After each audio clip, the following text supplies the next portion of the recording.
So thank you for joining this afternoon's webinar, which is about Talk Teams. I hope everybody is keeping well and staying safe at this point in time. Smart Style, ITS Smart Style, we're hosting a range of free webinars. You may have been on one or two before. The reason we put these on is to try and help you, our customers, and also our colleagues as much as we possibly can during these times. The webinars have proved more popular than we originally thought they would be. So although we've got them running this week and next week, I have a planning session with my manager next week to put some more on for the weeks going forward. And it's probably something that we'll do as a company on a regular basis anyway, once things are all back to normal. There's a short survey at the end of this webinar. If you wouldn't mind completing it and just letting me know if we were going to put more webinars on, what kind of topics you'd find useful, so then we can focus it and make it relevant to you. So your mic's been muted, unfortunately. There's like 100 people, I think, attending this webinar this afternoon, just so it avoids interference. And thank you all for replying. Oh, Pateley Bridge, we used to have a caravan there when we were kids. So thank you for all for completing and letting us know a little bit more about where you're working. So let's start the Talk Teams webinar. This webinar is designed to show you some of the ways in which you can communicate with and work collaboratively with your colleagues, which is particularly useful at the moment with everybody being dispersed and most people working from home or working remotely. The content for this afternoon, we'll start off by having a look at navigating around Teams, and then we'll have a look at putting the actual information, that content within Teams. So have a look at putting conversations in, which is text or posts, private chats, have a look at the activity, what that's all about, creating meetings within Teams, calls, sharing videos, and sharing files. So as the name suggests, the Team app allows us to work with colleagues and do private or team chats. You can also organise meetings. The video and audio conversations are great. Because this is a cloud-based product, all you need really is a device. So that could be a phone, it could be a web browser on a PC, it could be a tablet, or all of those things. You could use them all at different times. All you need is a device, a web browser, and access to Wi-Fi, and you can use Teams anytime, any place, anywhere. I've already logged into Office, my Office home page, so just by clicking Teams, it will take me in. So we'll start by having a little look at the interface, and then we'll have a look at putting some content in. I've already been in and out of Teams quite a few times. If you're opening Teams for the first time, you probably get presented with an option to download the Teams app. You don't have to do it there and then, and I will show you shortly how you can download the Teams app later if you need to. And so now this is Teams, how it looks in a web browser. So we're just going to have a look around the different elements of Teams. Very simplistic view. There's a sidebar at the left-hand side of the Teams window, and this gives you access to all the different activities that you can perform within Teams. So each one of those, if I go into Teams, for example, then gives you a sub panel in the middle for you to work with. So sort of like a sub selection to choose from. And from this team, I'm going to go into the meetings channel to drill down a little bit. Then at the right-hand side of your screen is your content. So a very simplistic window. I mentioned about downloading the Teams app. If you use Teams daily, which you probably do at this point in time, I'd like to see how much our mobile phone bills reduced at work just by using Teams over the last 4 weeks. But to download the desktop app, from the side panel right down at the very bottom, you just simply click download desktop app. It'll come up and ask you a few simple questions. There's just a few simple steps to follow. And it just takes a second or two, really. Once it's downloaded, the benefits of it, next time you reboot your PC, the Teams app will open automatically. So no need for you to open up a web browser, go to the URL, even if it's a favorite, no need for you to put your username and password in, you'll be signed in automatically. And as I said, you can do that on multiple devices. So if you're using an iPhone, just go into the App Store, find it, download it, put your details in, and there you go.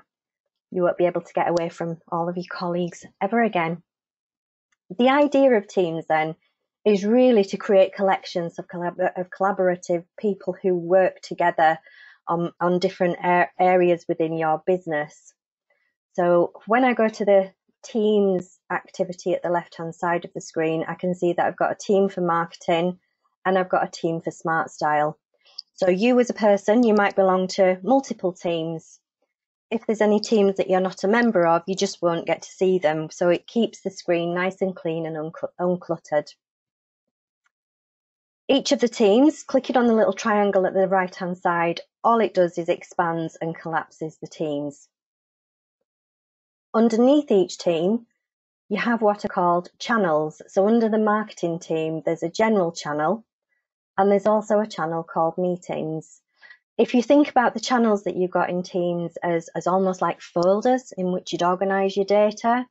So if you had a team called projects, you may have a channel for each of the projects that you're working on or activities that you're working in.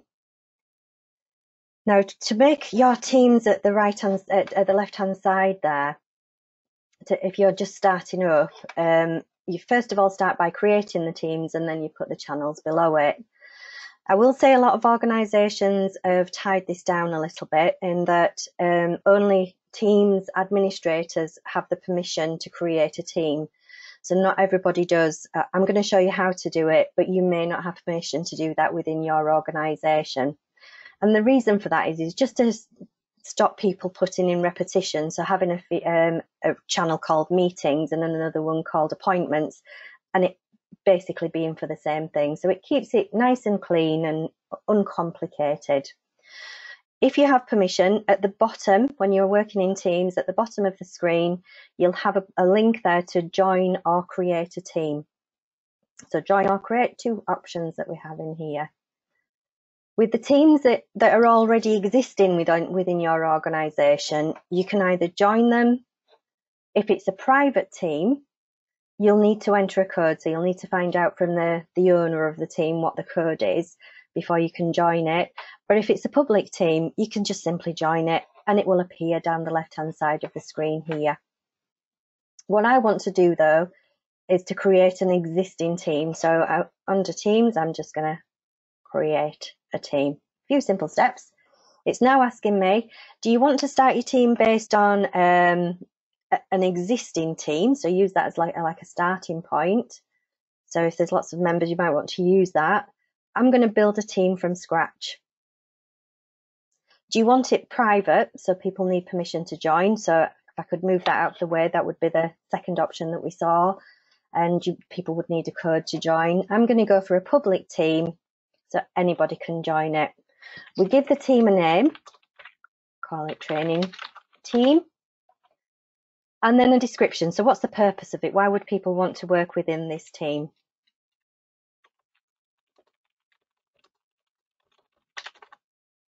That's the first question done. You don't have to put a description in, but it's quite nice.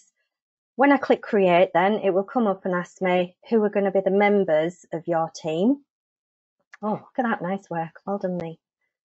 So the members of your team, you can simply start typing. I'm using a training environment here.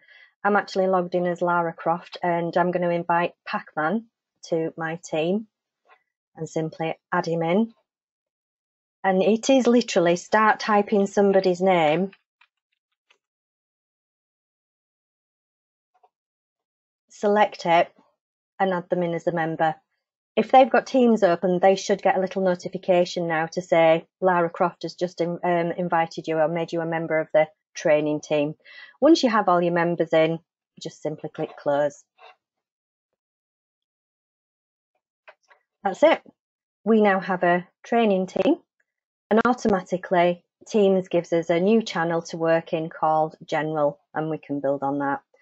One thing of interest, just to give you a bit of a background as to how Teams works and where it gets its technologies from, and we'll see this a little bit later when we're working in with files. Teams is actually uses SharePoint as its like back end, if you like.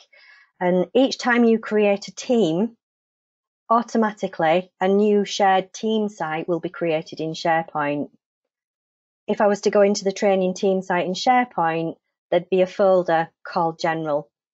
And as you add more and more channels, like this meeting one, that will automatically create for you in SharePoint. So we'll see a little bit of that later. Right, so if you've got permission, you can create a team. You then might want to, over time, change who are members of your team. So by using the More Options button just at the side of the team, I can go in and manage the team. You should be able to do this whether you have permission to create a team or not. If you needed something changing in the team, it's important for you to know who the owners are, and you can also expand down your guests. We have them all listed in here. So that was just simply on the team, More Options, and Manage Team. Because this is my team, I do have permission, I can add a member in. This is exactly the same dialog box that came up when I was creating the team to add people in. Just out of interest, a popular question is, how do you put people in your team that don't work with you? So this could be somebody's email address, so somebody who doesn't belong in your organisation at all. You would simply, I'll put my colleague in.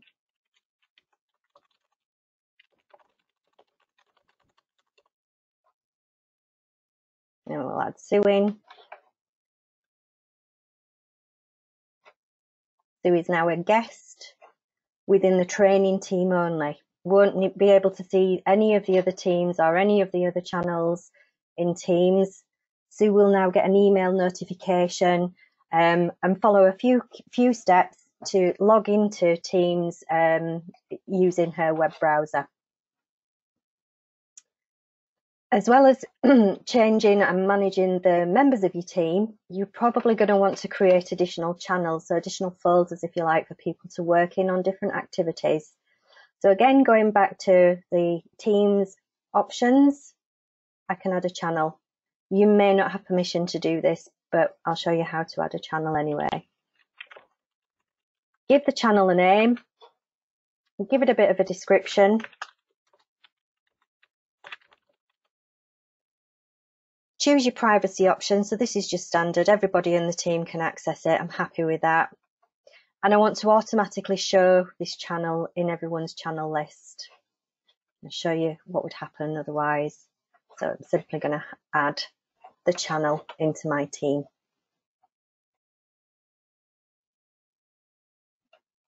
Okay. Channels sometimes come up as hidden, so if you don't make it visible, the channel may be hidden when the users go in to work within it. So we have a new channel here called Webinars that we're going to have a little look around. So this is used to organise our data. And if we have a look at the right-hand side of the screen, running across the top of each channel, it gives you an idea of the different type of content that you may put into the channel when you're working with your colleagues. So posts are conversations, just chats, any files that you might want to work on collaboratively. You can also put wiki pages in here if you need to. If there's additional content that you want to work on with your colleagues, simply click on the plus sign and choose from the app that you want to add in. Just to save a bit of time, I'm not going to add an app in. I'm just going to close out that window.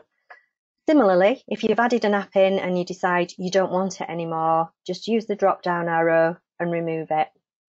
You can always add it again if you want to. That's absolutely fine. Likewise with your channels, if you no longer need them, they can be deleted if you have permission. Also, teams can be deleted if you have permission. Oops, not that team. If you've got permission to do so.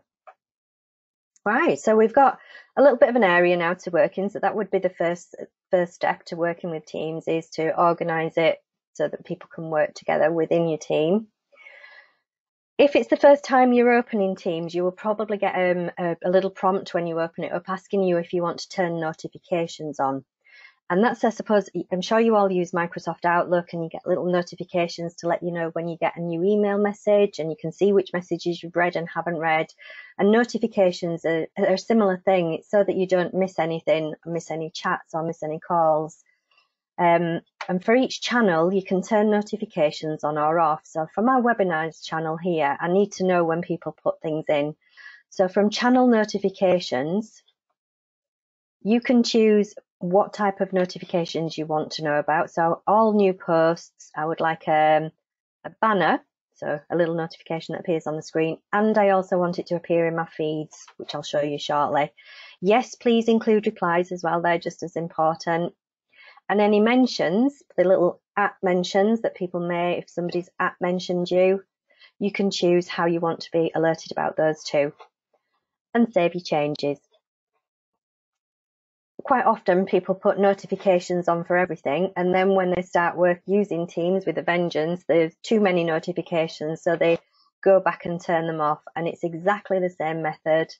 Go to the channel options, channel notifications, and simply reverse your notifications, whichever ones you want to turn on or off, and save your changes.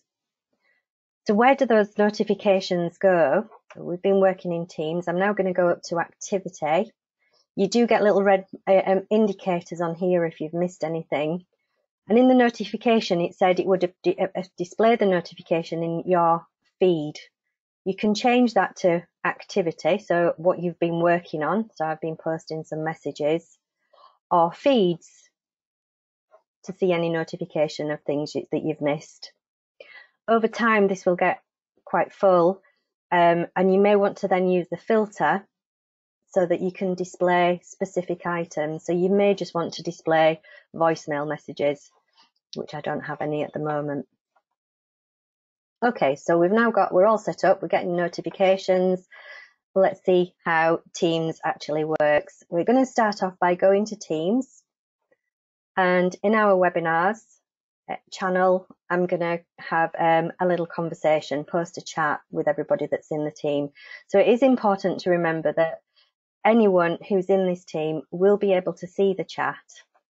At the right hand side at the bottom of the screen, I'm going to start a new conversation.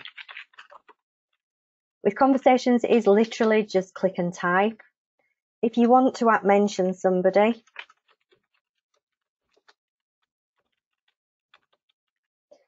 I spoke with Pac-Man earlier. Oops, that's not spelled right. It does a spell check for you. You can also format your text, so some basic formatting that you might be used to when you're working in other applications such as Word. You can put attachments in. You can add GIFs if you wanted to, sort of like little emojis into your message. Just put space in there. So add lots of emojis flying around at this point in time. You can also put GIFs in if you wanted to, which is just a little step further. There's stickers that you can put in. You can also stream videos and stream video, put something in from stream and put some praise in, so like, you're a star, well done.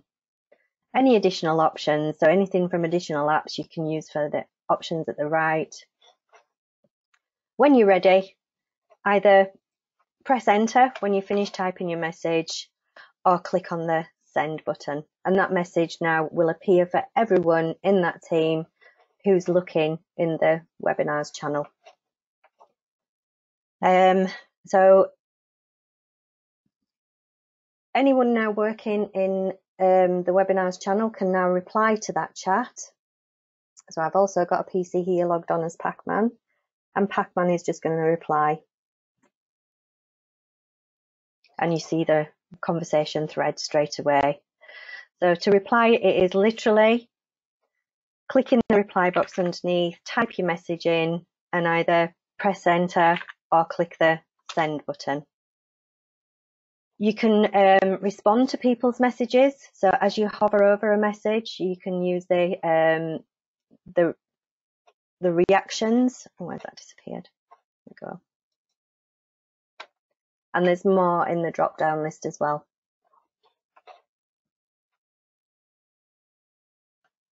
Okay.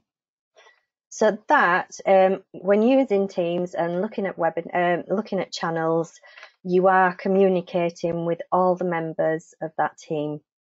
If you're wanting an individual chat, that's where chat comes in. So if it's just a one-on-one chat, just for you and somebody else, then you can simply use the chat panel. You can see when you select a user that you've recently been chatting with, the messages between you and them, who said what, at what side of the screen. And if you're wanting to chat with somebody who you've previously chatted with, you simply select their name, and just like it was in Teams, down at the bottom, type your message and send it through. You do have two ways of looking at chat. So at the left here, you can have a look at people who you've chatted with recently, or you can have a look at your contacts. So there's a few contacts in here already. If you're wanting to use contacts, it's not a bad idea to just set them up first in calls and in contacts. We'll come back and have a look at this, but you can simply add a contact here.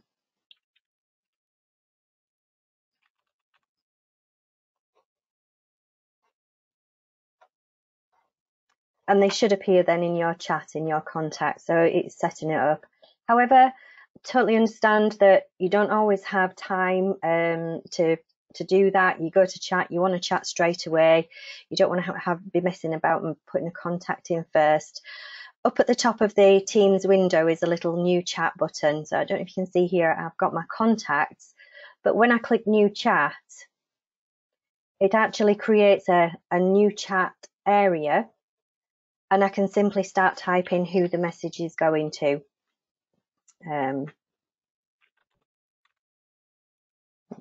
Send this one to Chun-Li, who isn't in my contact list. Type the message and send it through.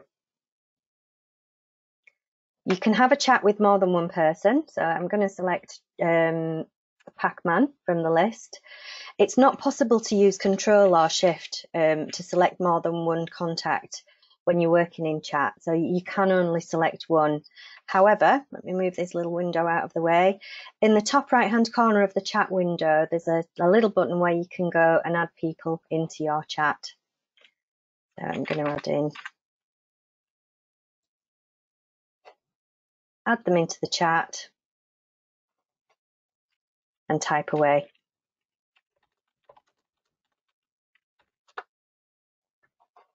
And both of those people are displayed up at the top and also at the left here, so you can see who you've chatted with. So chats are great. Everybody's used to using them, almost like text. But I do think that one of the main benefits really of using Teams is that you can just call somebody. You can just immediately, from either Teams, from calls, from chat, you can just give somebody an audio call and have a conversation with them. So I'm just going to give Pac-Man a call. I want to show you then what happens on the screen. So ring in Pac-Man. And on my other laptop, I'm going to answer the call. There we go. So Pac-Man and Lara Croft are now in a conversation. If you wiggle your mouse, you will get a little toolbar. Let me just mute Lara because it was interfering. So you get a little toolbar down at the bottom of the screen to help you see how long you've been on the call. If something happens, I don't know, maybe you want to cough, you might want to mute your mic and then unmute your mic again, or if you're taking another phone call, you can turn your webcam on, or you can turn your camera off. At any point, if you're working on something and you want to share it with somebody, you can share your screen.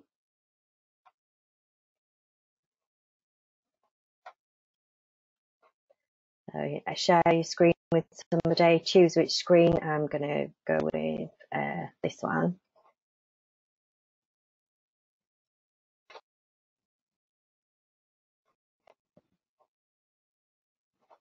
And choose to share. I'm just going to cancel out of that for the time being. Any additional actions? So if it was a really important meeting that you were having, you could start recording it so that you can refer back to it later.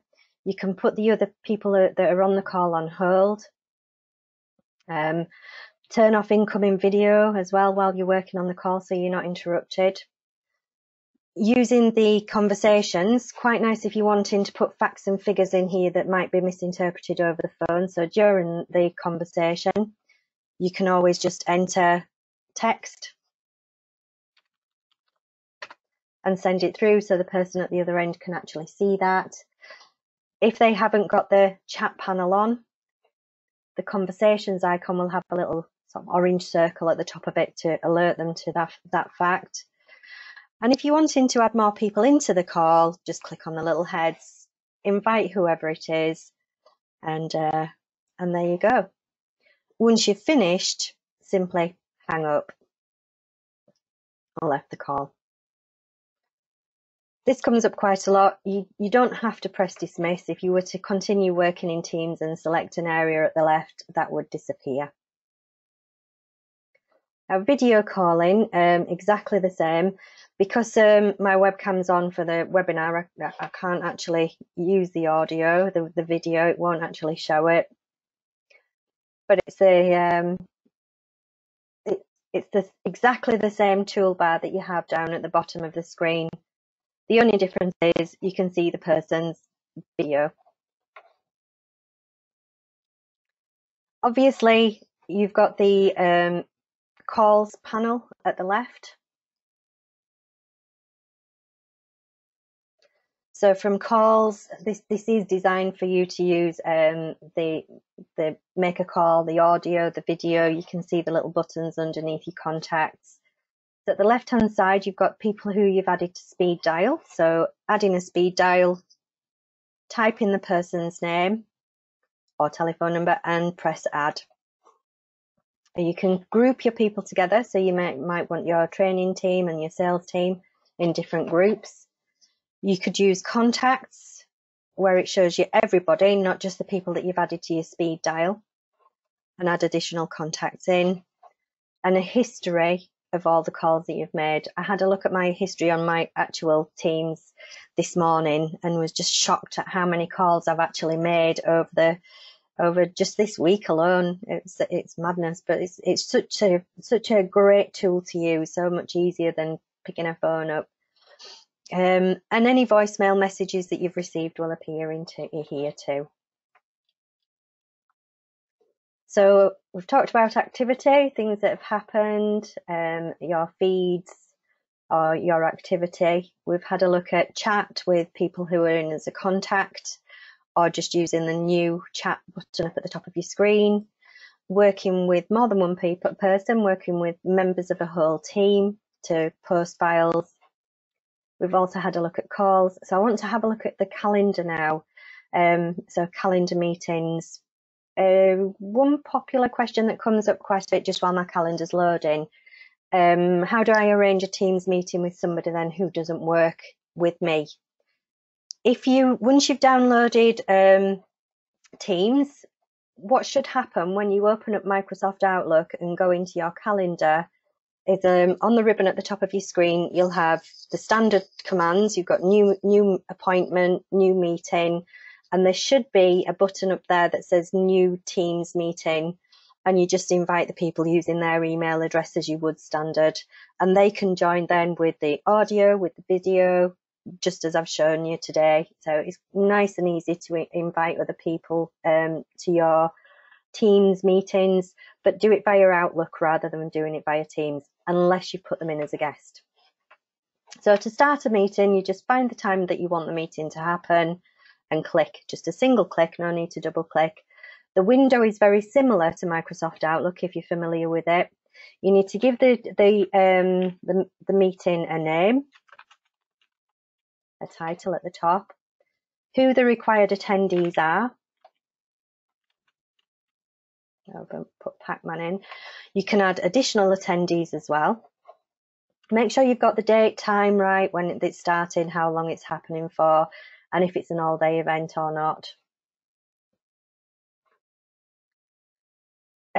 For recurring meetings, this is usually in Outlook as a button up at the top of your screen, so you can create recurring meetings from here.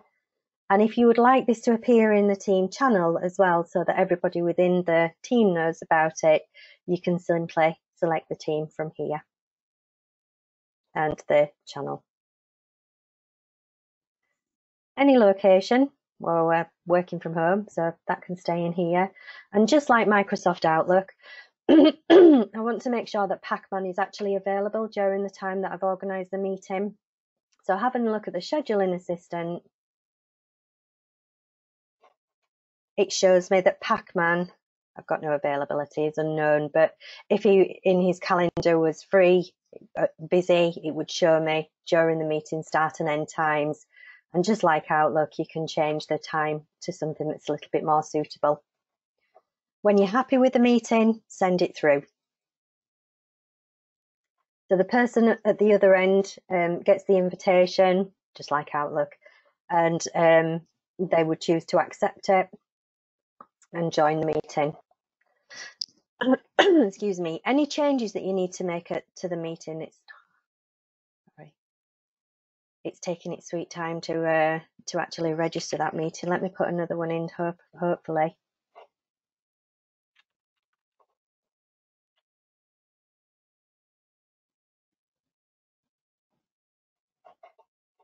Here we go.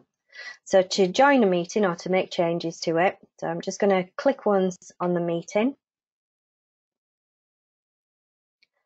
Any changes can be made in here at any time, and then just close out of the meeting once you've amended it. I'll send an update. Take that back out.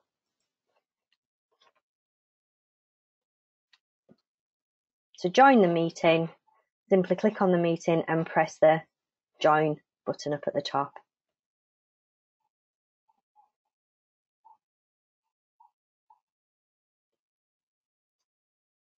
Okay, gives you a little bit of a breathing space. As I said, my video isn't working because it's working in the other application for GoToWebinar to deliver this webinar, but it would literally be join now. Before you start, you can choose whether you want your camera on or off, whether you want your audio on or off, and simply join. Once you've joined the meeting, everybody else joins too. You will have the same tools down at the bottom as you had when you were in an audio and also in a video call to communicate with others. So I'm going to hang up and leave this meeting. If you don't have time to go into your calendar to select a time to start filling in the details of the meeting, you just need a meeting with certain people. If we go into calendar and meet now, join the meeting.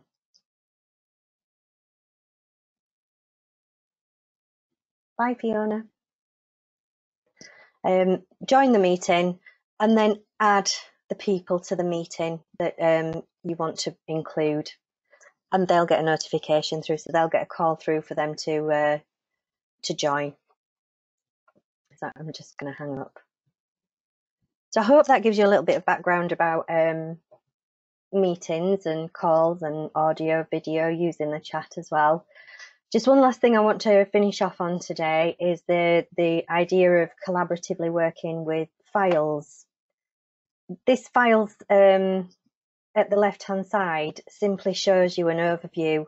So it's like a summary of the files that you've been working on, a little bit like you get when you're working in Word or Excel. And you can change that from recent to see, let me see the files that's in Microsoft Teams. Let me see the files that I've stored in my own OneDrive, my personal files. And so it is a list of the files that you have available. In Teams, I want to share a file and I want to work on it collaboratively. So I'm going to go to my webinars channel. So I'm going to work with the whole team.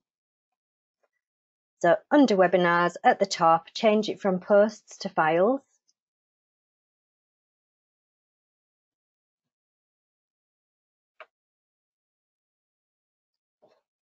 Oh, it's a bit slow.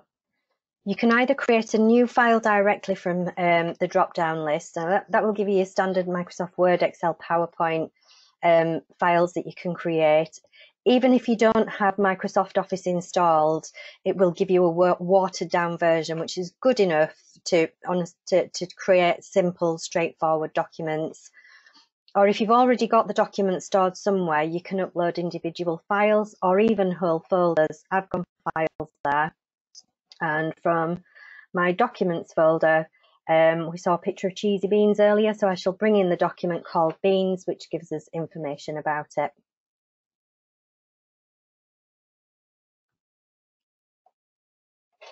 Give it a second or two and our beans document will appear. So I mentioned earlier that when you create a team, automatically you get a shared team site in SharePoint. Underneath that SharePoint team site, there'll be a folder called General and there will be a folder called Webinars. Now also in SharePoint, there will be, in the Webinars folder, there will be a document called Beans. So the file is actually stored in the SharePoint in the back end, if you like.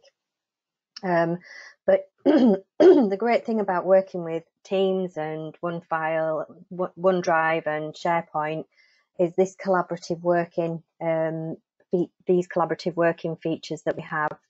So I'm just going to click on Beans and on this Pac-Man just so that you can see how you can collaboratively work together. So this is displayed Beans, but I actually want to make some changes to it.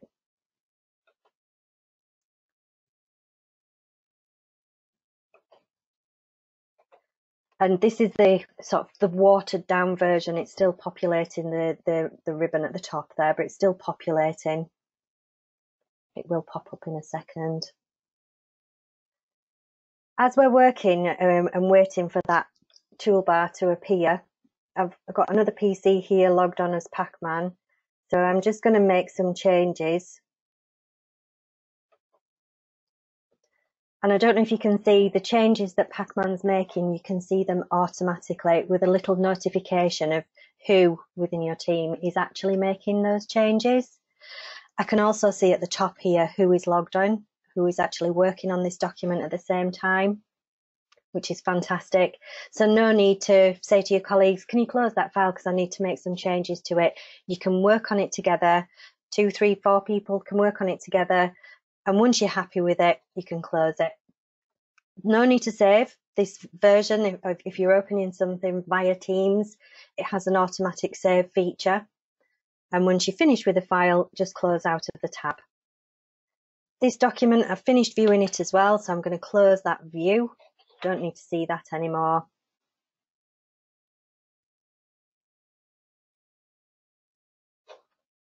And that document is now saved within the Webinars channel in the Files tab.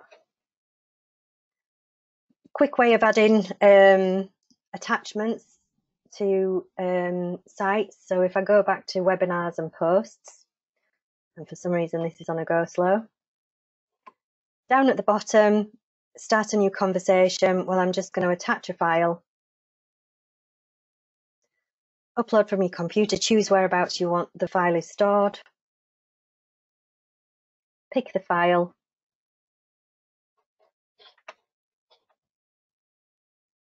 Wait for it to load and send the message. So it's still loading. It'll only take a second. There we go. So that now in Webinars will appear in the Files tab.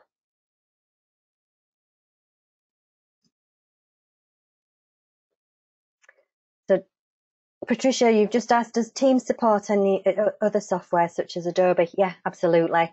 You can upload whatever you want. That picture of cheesy beans, I think that was a JPEG image. And you can still collaboratively work on files. It's just the editing of them. So this particular file here, I can choose where I want to edit. So use the drop down so I can open it in SharePoint if I want to. Click on the link, I can open it in the app. on the desktop. Excuse me, you just won't have as many features, but no, you can put any files in at all. So I've talked quite a few times today about SharePoint being the back end, if you like, of Teams, and each time you create a team you get a SharePoint site, and each time you create a channel you get a folder with SharePoint, and the files that you work on are actually stored in SharePoint. So I'm just going to finish off today to show you how you get to SharePoint directly from Teams, rather than trying to figure out, well, what's the web address then? How do I get to it? So you open the channel that you want to see in SharePoint. In the top right hand corner, more options for the channel, and simply open in SharePoint. Might just take a second or two.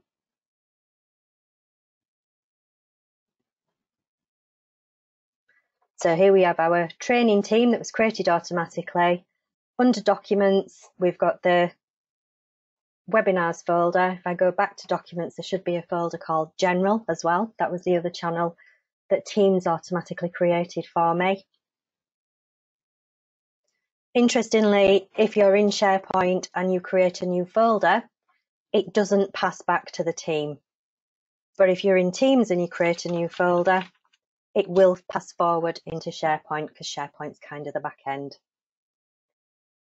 So I think from what we set out to do this afternoon, hopefully you've found it useful and maybe got some tips and some ways in which you're going to introduce working with your colleagues using the chat, the calls, audio and video calls, and give you a bit more understanding about how actually Teams and SharePoint talk to each other. So thank you for your time. I'm just going to, if you've got time to stay with me a second, I'm just going to go through, there's a few questions come up. If I haven't got time to answer all of these, if you need to disappear off, I'll put them in an email and send them through.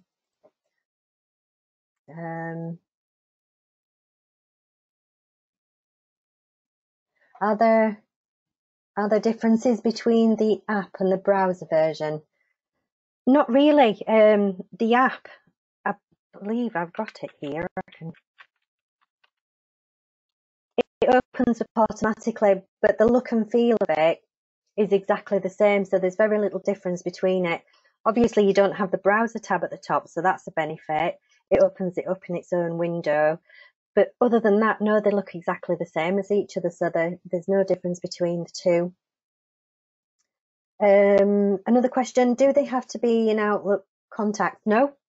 So if you're wanting to invite somebody who doesn't work in your organisation to a Teams meeting, you literally open Outlook into your calendar, new Teams meeting, and just type their email address in.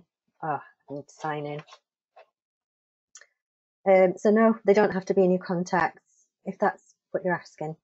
Why would you put in wiki pages? Wiki pages are like quick web pages. It's for news and information. So if you wanted to create like a news area for Teams and notifications, like Jean's had a baby girl or whatever it might be, you might want to put that in as a wiki page.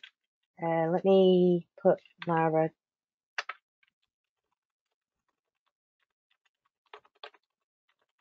Just sign in here. While that's signing in, I'll just go back to the questions. Excuse me.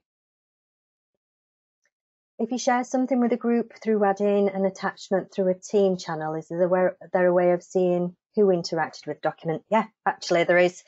Let's see if I can go back. Because of the SharePoint interaction, I can show you it in here actually. Because of the SharePoint element of it working in the back end, all files, whether you're working in Teams, and you can do this in Teams as well as in SharePoint, have a version history. So from the document in here, go to more, and I can have a look at the version history and it'll tell me who did what and when. And you can even use that then to go back to restore a previous good version of a file if somebody's messed it up. So don't worry about sharing things, you can always go back to them, and you can do exactly the same thing in Teams. While that's coming up, I'll see if I can answer another question. How did you add another person to the chat? Okay, so once you've got your chat,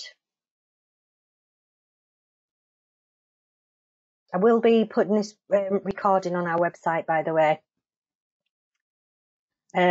This is taking its time coming up, but how you add another person to your chat was in the top right-hand corner of the screen. If it's an audio or video call, it's the same image, so like two little heads, but it's on the toolbar. Skype for Business and now moving to Teams. Does it show you are available busy? Now that's in the top right hand corner. So I don't know if you can see that Lara Croft has got a green circle, and it does show the same if you go to calls, who's busy, who's away. So during these webinars, I do actually change that and change it so that my availability is do not disturb. So just in the top right hand corner on your little icon. Sorry, I forgot to include that.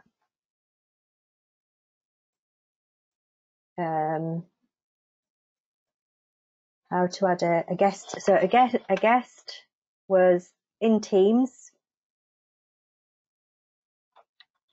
Drop down arrow on the channel. Add a member or have a look at your members. Sorry, Teams. Manage team. Add a member and then type their email address in. Okay. Another question, how do I share my screen, for example, a PowerPoint presentation? Well, first of all, you'd have all the files open, and you can share either one document at a time, or you can share your whole desktop. And just give Pacman a call again so I can show you where to do that. And this could be an audio or a video call.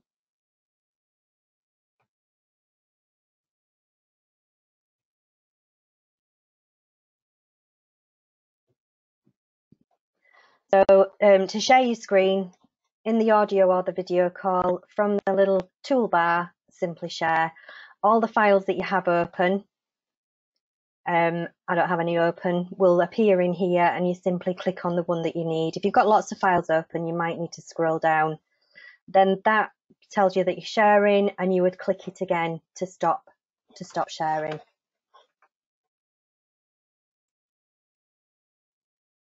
Another question, can you only add files that are in SharePoint? Nope, you can put whatever files you want in there, it's absolutely fine. And that's the same with Adobe files, it can be anything.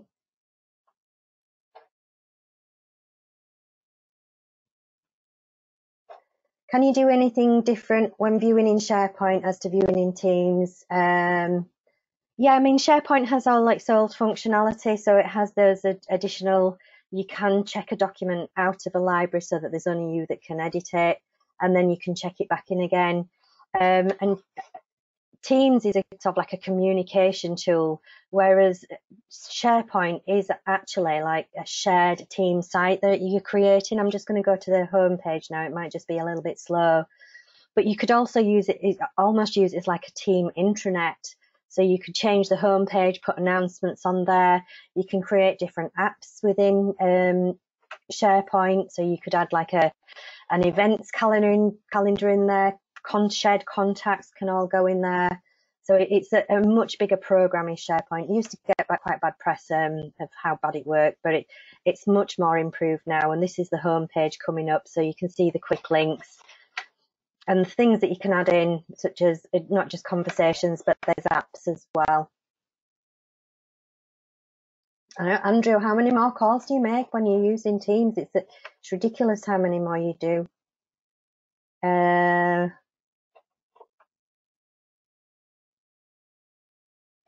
I've not received anything about the last two webinars I have been on this week. I'm not sure, Mary, what it is you wanted. I will be sending. I did send out an email yesterday last night with the answers to the questions, which I'll do again today, and that should have also had a link in there. If you want to drop me an email then, Mary, and let me know exactly what it is you're missing, and I'll make sure I send it through. And there's no more questions. I think I've answered them, but I'll summarise them as well in an email. And thank you all for your questions. And thanks for joining today, and hope to see you again on future webinars. Please do just take a second or two to complete the survey at the end. When I'm just press end in a second. There's only a few questions, and it'll just help us then so that we can schedule more webinars going forward. So thank you everybody, and keep safe. See you in another webinar. Bye.